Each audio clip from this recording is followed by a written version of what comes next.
right, so we're back for part 2. Hopefully I can later on combine them all into one video. But right now, and then we talked about these. Okay, so linear association is just like it sounds.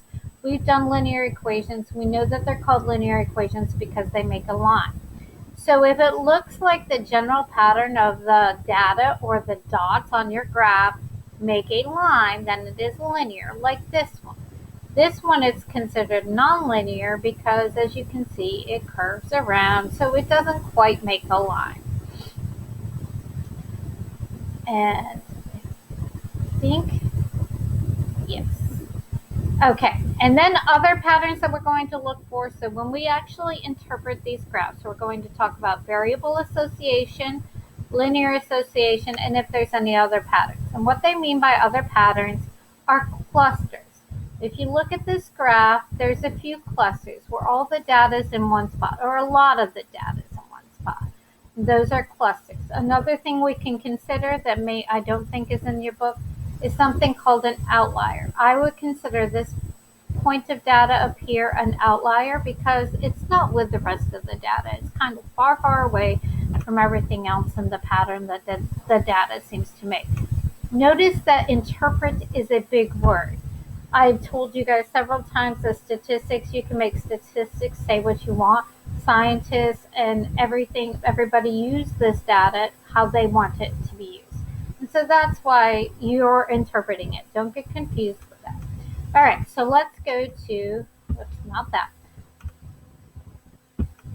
Lesson 1, skills practice, Scatterplots. Okay, and we have to decide, are these positive, negative, or no association? Okay, so number 1, is it positive, negative? Does it go uphill, downhill, or nowhere? So this one has a negative. I do have a mouse. Association. Because it goes downhill. Okay, I'm just going to talk about the answers. You might actually have to listen to me because it's very difficult to write with a mouse. Okay, some other things we talked about was linear, nonlinear. This is fairly linear. Okay, we could draw a fairly straight line using this data. It's fairly in a line. So I would say that this was a linear association. And the other thing is clusters. There's no real clusters or outliers here with this one. In this one, number 2, there is no association. It doesn't go uphill, it doesn't go downhill, and it's nonlinear. It's just everywhere. Okay, let's look at some of the, I gotta go back to the map. The other graphs. Use my eraser to get this out of the way since we moved the page down. Again, new software. I'll be better next time. And same thing with these. Negative association here. I would say nonlinear because these two are kind of far away. This one's a positive association. This one, you actually have to graph, and you will have to graph on yours.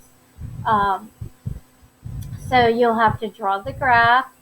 Always, always, always. See that this says days. Any time goes on the x-axis. I think we've discussed that before. So make sure you know that any time you want to do goes on the x-axis. So then your number of emails will go on the y-axis, the up and down one. Make sure that you choose a good interval. Okay, we have like 20 seconds left before this one ends, and that's about it. Let me know if you have any other questions on Scatterplots. I'm going to make the other video later on and get them up. Have a good day. Bye. That works.